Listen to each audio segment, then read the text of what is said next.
फलहरू राखिदिनु भयो। यो राख्ने पिता भनेको शिव पिता हुनुहुन्छ। त्यो शिव पिताको परिष्कृत नवोदय ग्रन्थ नवप्रवर्तन भई यो शिव पुराण हामीले यस शिव पाञ्चायनमा आयोजन गरेका छौँ। यो ज्योति शिव परिवारमा जोडिनु भयो भने तपाईँ संस्थासँग जोडिनु पर्दैन। केवल तपाईँले शिवका विधि नीतिहरू आफ्ना घरमा भित्र्याउनुहोस्, आफ्नो जिन्दगीमा भित्र्याउनुहोस्। त्यही सुसन्देश दिनलाई, त्यही पिताको महिमा तपाईँको घर घरमा पुर्याउनलाई हामी यो पावन भूमि धरानको केन्द्रबिन्दु यस चन्द्रेश्वर मन्दिर परिसरमा हामी छौँ। हामी तपाईँहरूको लागि छौँ। तपाईँहरू हाम्रो लागि हातेमालो सहित यो शिव परिवारलाई अगाडि बढाउँ र पितासँग समर्पण रहौँ। हामीले एक अर्कालाई मद्दत गर्नु त्यो दोस्रो कुरा हो। पहिलो कुरा हामीले पिताप्रति शरणागति हुनुपर्छ, पिताको भक्तिभाव राख्नुपर्छ। पिताका विधि नीतिहरू, पिताका संस्कारहरू सजिलो छन्, छोटो समयमा सकिने छन् र आर्थिक रूपले पनि किफायती छ। यसलाई अवलम्बन गऱ्यौँ, शिवमय जीवन बाँच्यौँ भनेदेखि हामीलाई 4 धाम गरिराख्नु पर्दैन। 87 धाम नै यहीँ हाम्रो घर दैलोमै आइपुग्छ। त्यसलाई अपनाउने चेष्टा स्वरूप यो सानो तर शक्तिशाली अभियान शिव विधि र नीतिको एउटा अभियान, यो शिव पुराण ज्वलन्त उदाहरण हाम्रो सामु हामी अहिले त्यसलाई रसपान गरिरहेका छौँ, श्रवण गरिरहेका छौँ। नमो शिवाय महामानव पिता, नमो शिवाय महामानव पिता, नमो शिवाय महामानव पिता। अब यो पुराणको कथा म तपाईँहरूलाई सुनाउँछु। यो कथामा व्याख्या गरे जस्तो सजिलो नहोला। भाषाहरू कठिन पनि आउन सक्छन्, सरल पनि आउन सक्छन्। सजिलो र सूत्रात्मक भएको हुनाले, छोटो हुनाले वाक्य पुरा नभए जस्तो लाग्छ, अर्ध वाक्यहरू आए जस्तो लाग्छ। यो धेरै कुराहरू जोडेर ल्याउनु पर्ने र पुरा गर्नुपर्ने हुनाले यो पुराणको रूपमा एकले अर्कालाई खिप्दै सूत्र रूपमा रहेको छ। हामी यसै गरी वर्णन गर्नेछौँ। पिताको आशीर्वादले यति बोल्न सक्ने भए म अब यहाँहरूलाई म शिव शिवसूत्रतर्फ अगाडि लान्छु। पुराणको सूत्र म वाचन गर्दैछु, यहाँहरूले सुन्नुहोला। सुनेरै हृदयमा यो अगाडि जानेछ। यसले रोग व्याधिलाई पनि सन्चो बनाउँछ, यति आत्मालाई पनि शान्ति दिन्छ, मस्तिष्कलाई पनि शीतलता दिन्छ। यति प्रभावशाली यी पुराणका मन्त्रहरू छन्। अगाडि शिव पुराणको मन्त्रमा वाचन गर्न गइरहेको छु र यहाँ पुराणको पुस्तकमा जे लेखिएको छ म हुबहु म वाचन गर्ने प्रयत्न गर्दैछु। नमो शिवाय, नमो परमविधि नित्य शक्ति भण्डार वन्दन, नमो परम पिता, नमो परम विधि नित्य शक्ति भण्डार वन्दना, नमो परम पिता, नमो शिवाय, नमो शिवाय, नमो परम विधि नित्य शक्ति भण्डार वन्दना, नमो परम पिता। कति सरल शब्दहरू मन्त्रमा घसाएको छ। यदि यो सरल शब्दहरू मैले लेखेको भए यो मन्त्र हुँदैन थियो। यो पिताले लेखेको हुनाले यहाँ पृथ्वीको चुम्बक गाँसिएको छ, पिताको ऊर्जा गाँसिएको छ, विश्व ब्रह्माण्डसँग यसको सम्बन्ध जोडिएको छ। र यो मैले 3 चोटि तपाईलाई दोहोर्याएँ। यसमा लेखिएको छ, परात्मा विधि परम सिद्ध चक्र मिलाई ल्याएको सृष्टि का भंडार बुझाई, सत्कर्म लीला परम नीति बुझाई, उत्पन्न शैली परम नीति मिलाई।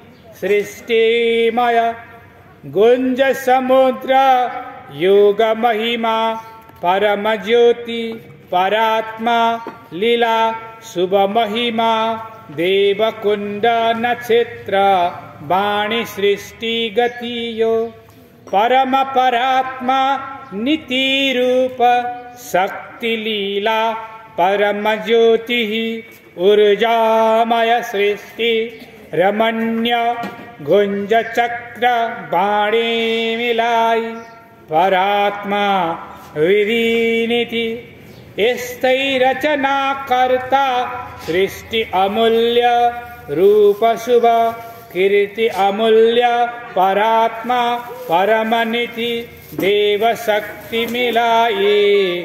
नमो शिवाय वंश चलान गर्दई नीति मिलाई, विधि अनुसार सर्वत्र छरीकन, देव का महिमा संहार नीति लोक सिद्ध समर्पण गराई, नीति का परलोक सृष्टि मिलाई, अनंत परात्मा विधि चक्र बसाई, नक्षत्र रूप समर्पण गरी शक्ति मिलाई, परम ज्योति रचना करता, योग परात्मा पिता संतान गतिया, रूप लीला महिमा उत्पन्न गराई, शैली ढांचा विवेक परिवर्तन शुभ नीति मिलाई, परात्मा योग समर्पण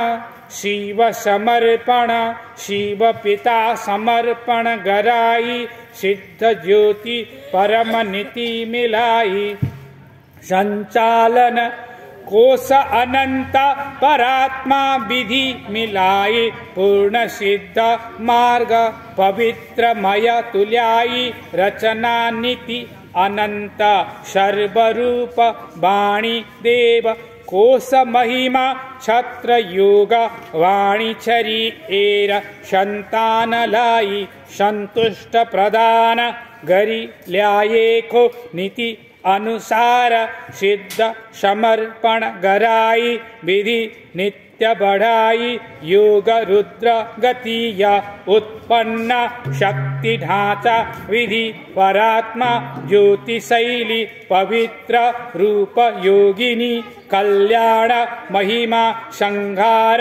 नीति विधि मिलाई, संबंध ज्योति अखंड शैली गतिया, परात्मा लोक नित्य परिमार्जन गरेर, सृष्टि रचना संचालन गरेर, राखी एको परात्मा विधि नीति शिव विधि नीति मिलाएर, संचालन गरी पूर्णतम अखंड सौभाग्यशाली संबंध नीति योग रुद्राक्ष महिमा शक्ति चलान गर्दै, चरण शक्ति लीला परात्मा ज्योति महिमा शिव ज्योति महिमा समर्पण शैली ढांचा मिलाई, पूर्ण सिद्ध बनाई, शक्ति अमूल्य रूप देना, शक्ति परात्मा विधि सिद्ध मिलाई, शक्ति परयोग नीति महिमा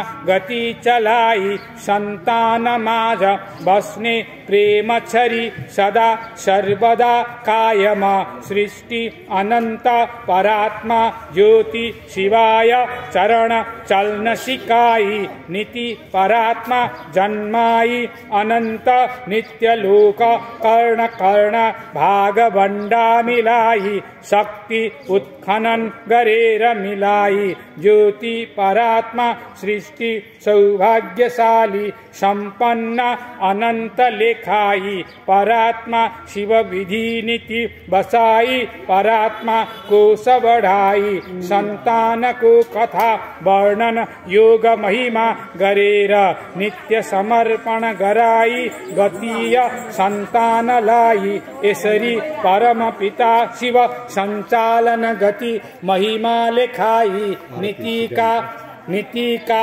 परात्मा परम ज्योति बसाई नीति अनंत कथामा सुंदर बिहान बनाई छरेर किरण सौभाग्यशाली संपन्न गराई नीति अनुसार अनेक परिभाषा तुल्याई परात्मा ज्योति चक्रमय बंधन गराई संबंध कायम नीति समाई भरेर देव वंश बढ़ाई संस्कार नीति जन्माई सुवर्ण ज्योति योग कथा अर्पण सदा शील चक्र गतीय अर्ध महिमा अनंत वर्णन सदा संतान परम पिता शिव यसरी बयान गर्दै संतान माझ सुनाई आफ्ना कथा बयान गर्दै यसरी शैली ढाँचा बयान कृति अनंत परात्मा शिव ज्योति चक्र गतीय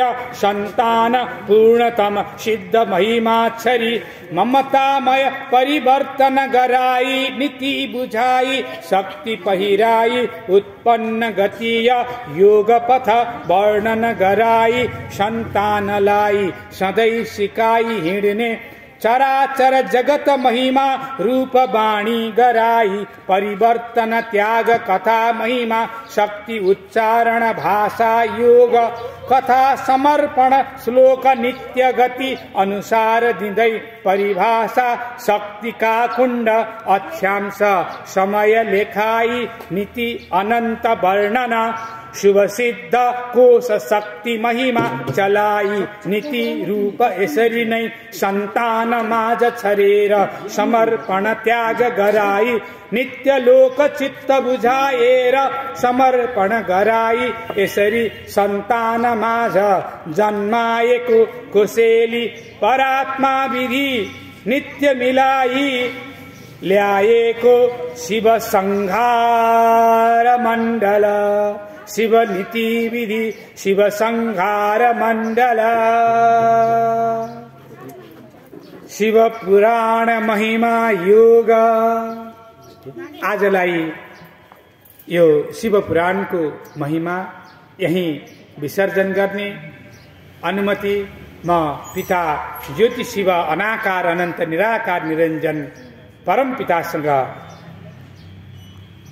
अनुमति चाहन्छु। पिता बिन्ती पुकारा गरे आजको यस शिव पुराण वाचनलाई यही विश्राम दिने अनुमति दिनुस् पिता, आज्ञा पाऊँ। हे पिता, अब हामी कथालाई पुनः अगाडिको दिनहरूमा सञ्चालन गर्ने नै छौँ। अगाडि आरतीको महिमा शिव पिताको आरतीले हामी आत्मालाई शीतलता दिलाउने उजिल्याउने काममा अगाडिको चरणमा जाउँ। यहाँ शिव पुराणको यस आरतीको लागि उपस्थित हुने जो महानुभावहरू हुन्छ उहाँहरूलाई आरतीको कार्यक्रम व्यवस्थापन गर्नुहुन्छ हार्दिक अनुरोध गर्दछु। नमो शिवाय महामान पिता, नमो शिवाय महामान पिता, नमो शिवाय महामान पिता। पिताको चरणमा शिर निहुर्याई ढोक गर्दछु पिता। नमो शिवाय महामान पिता, नमो शिवाय महामान पिता, नमो शिवाय महामान पिता।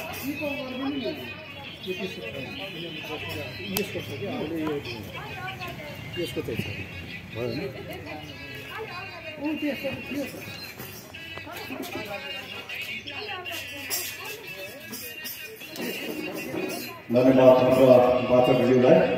अब हाम्रो अन्तिम चरणमा हाम्रो कार्यक्रम आइसकेको हुनाले अब हामी पितालाई सम्मान गर्दै हामी आरतीतर्फ लाग्नेछौँ। सबै भजन मण्डली भनौँ या हाम्रा दाजुभाइ दिदीबहिनी सम्पूर्ण यो एकमुष्ट भएर हामी पितालाई सम्झना स्वरूप पितालाई शिरमा राखेर भजन हामी आरती हामी सुरु गर्नेछौँ। धन्यवाद। र त्यसैले हामी विसर्जन पनि गर्दै नै छौँ। शिवा